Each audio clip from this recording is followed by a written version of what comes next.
ada Dokter Maria, spesialis gizi klinik. Halo dokter, Hai. apa Halo, kabarnya apa dok? kabar? Dokter, Baik apakah sekali. suka minuman-minuman dari temulawak? Sayangnya saya agak-agak nggak suka. Ada ya, ada golongan yang Iya. suka banget, Iya, ada golongan iya. yang Tapi nggak sebenarnya mau. kalau mengingat manfaatnya, kayaknya dari nggak suka jadi suka sih. Iya ya, jadi disuka-sukain aja ya. Atau tergantung pengolahannya ya. Iya betul. Karena banyak banget ini mitos atau fakta yang Betul banget, beredar Mbak. di masyarakat mengenai temulawak. Karena ini salah satu tanaman rimpang yang sangat famous ya, yang sangat Terkenal dari Indonesia ya. Nah, ini yang pertama, mitos atau fakta dokter, Mhm. bahwa temulawak sama dengan ginseng. Oh Mitos ya, atau fakta? pastinya mitos. Mitos. Berbeda sekali. Dari bentuknya saja, warnanya juga Iya. sebenarnya berbeda banget ya. Kalau khasiatnya dok, apakah sama Termasuk berbeda. Berbeda ya? Namun ternyata temulawak dikatakan mempunyai aksi potensial terhadap kesehatan jauh lebih besar daripada ginseng. Wow. Wow. Sayangnya memang penelitian yang di tingkat klinis yang lebih ke clinical trial ke manusia ini memang masih minimal, lebih ke arah yang laboratorium. Tetapi potensialnya lebih besar daripada ginseng. Kalau gitu semestinya kita mesti bangga nih sebagai orang Indonesia ya, karena kita punya tanaman yang lebih powerful daripada Iya, iya. ginseng. Justru yang Iya. biasanya orang Indonesia keliru adalah temulawak sama kunyit. Nah, Iya, itu dia, suka mirip kutukan. sekali, bahkan saat aktifnya juga mirip. Iya. Hanya rasanya aja agak berbeda. Kalau kunyit kan lebih cenderung dipakai untuk masak. Iya. Kalau temulawak atau namanya sih sama-sama ada turmeriknya. Kalau yang ini namanya Javanese turmeric, jadi khas ya. Jadi Iya. lebih dikatakan berasal dari Indonesia. Ini lebih dipakai untuk herbal, jadi untuk pengobatan tradisional tadinya. Oke. Nah, ini temulawak bisa nggak dok dimanfaatkan seperti ginseng untuk jadi Iya, makanan? Kan kan ada lumayan, ayam Dok. ginseng misalnya kan. Kalau temulawak gimana dok? Apakah ada Biasanya- ayam temulawak gitu misalnya? Sayangnya lebih untuk masak lebih dari aroma, dari rasa itu lebih manis untuk yang kunyit. Jadi orang Indonesia lebih senang Iya sih, menggunakan untuk menggunakan masakan adalah kunyit Iya. daripada temulawak. Daripada temulawak, karena memang wanginya luar biasa ya, tapi- emang agak-agak gimana gitu. Wangi ya, Dok, ya? Heeh. Nah, saya Nggak apa- penasaran nih. Nah, Kalau minumannya cobain. gimana ya? Oke, saya coba ya. Ya. 3, 2, 1. Gimana rasanya? Manis kok. Manis ya? Iya, Wah, enak. Ini sebenarnya yang sudah diekstrak tapi dicampur dengan pemanis. Ya, Ah, kepo gitu. deh. Nah, rasa aslinya gimana tuh dok? Sebenarnya Sebenarnya rasa kalau asli. justru kalau kunyit tuh lebih ada aroma manisnya, rasa-rasa manisnya. Tapi kalau temulawak itu sebaliknya. Oh gitu. Ya, jadi Wah. makanya kenapa lebih sering dipakai buat Sekarang ya. ini ada lagi yang lebih pekat pemirsa. gimana rasanya, Dok Ya, Ali? gimana rasanya nanti Dokter Haikal bakalan cobain. Tetap di Ayo Hidup Ayo Hidup Sehat.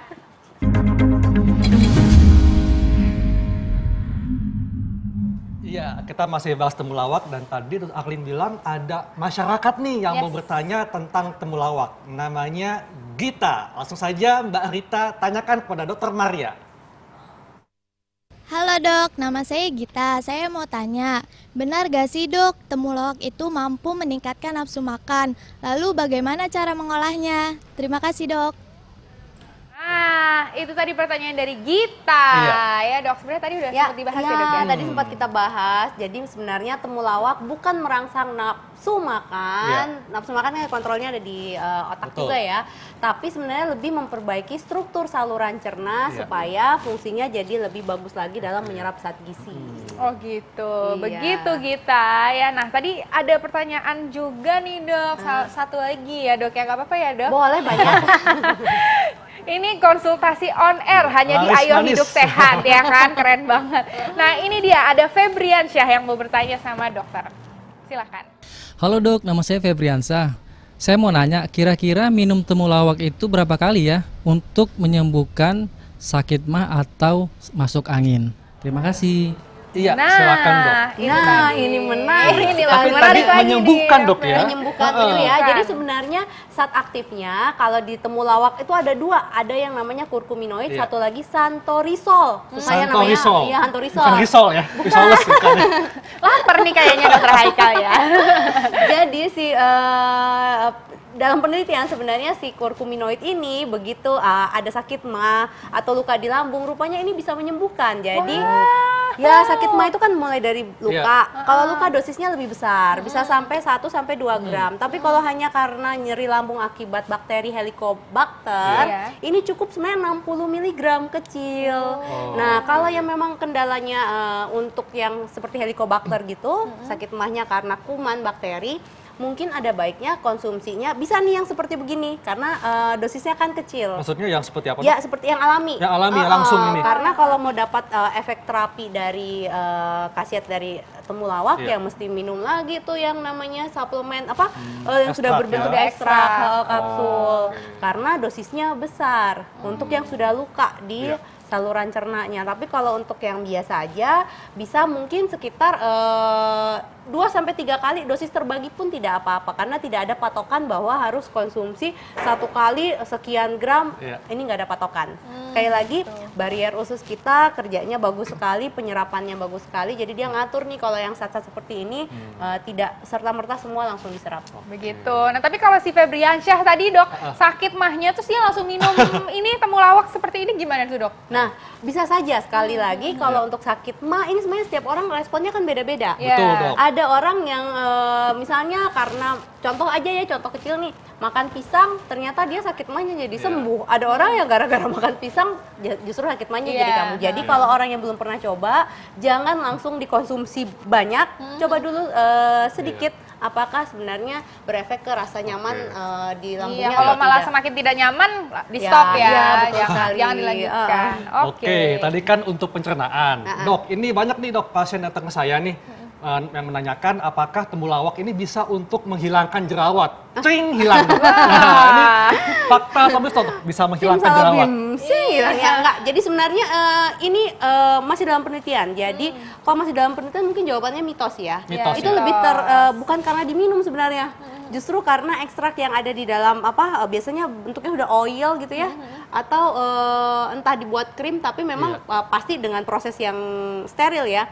Rupanya bantu mengurangi inflamasi peradangan. Jadi biasanya jerawat yang masih merah-merah itu. Gitu. Atau tapi berarti rasanya nggak mungkin ini dijadiin masker gitu ya? Jangan ya, jangan ya dok ya. Atau karena dia ada minyaknya dok, asiri. Ya itu jadi memang dibuat oil ada yang bentuk oil, ada yang bentuk ointment itu, tapi memang saya rasa saya lihat-lihat kayaknya belum ada produknya di Indonesia ini. Jadi mitos nih ya. Mitos. Oke, selanjutnya nih. Tadi ini sebenarnya pertanyaannya Febriansyah juga nih dok. Mitos atau fakta bahwa kita bisa mengkonsumsi temulawak untuk mengobati masuk angin. Dan apakah mitos itu masuk atau angin? Fakta. Dan apakah itu masuk angin? Apa itu?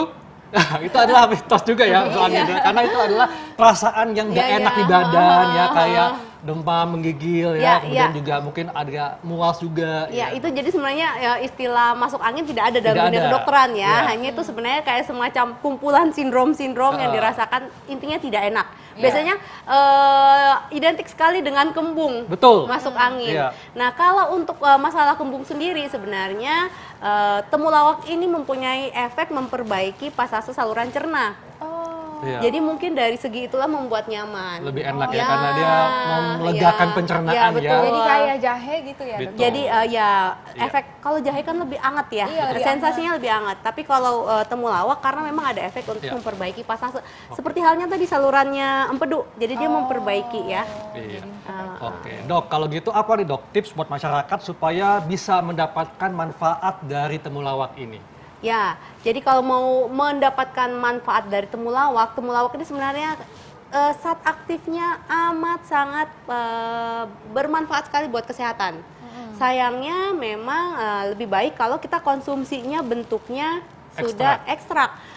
Kenapa? Karena ternyata sudah banyak penelitian, ada dosis terapinya. Tapi untuk sebagai jamu, boleh sesekali dikonsumsi dengan catatan. 1, ibu hamil dan ibu menyusui ini masih dipertanyakan efeknya. Lalu yang kedua tadi yang untuk sudah ada terdeteksi ada batu empedu dan belum bergejala, baiknya tidak mengonsumsi kunyit maupun temulawak. Karena rupanya bisa justru jadi berdampaknya adalah timbul gejala. Seperti itu. Lalu efek-efek lainnya sebenarnya banyak sekali nih. Jadi konsumsi untuk harian, kemudian dikombinasi pastinya dengan tadi kan banyak ya rimpang-rimpang yang lain. Makanan yang lain, jadi kita bisa dapat bervariasi manfaat-manfaat yang ada dari aneka rimpang ini karena anti kanker, anti mikroba, antioksidan, anti inflamasi, banyak sekali manfaat dari zat aktif di temulawak ini. Dan ini ternyata lebih powerful daripada ginseng, Dok ya? Ya, mempunyai potensi lebih powerful. Wow, kita mesti bangga sebagai bangsa Indonesia ya. Nah, Thank you terima Dr. kasih Maria banyak. atas Terima kasih. tipsnya. Jelas sekali ya.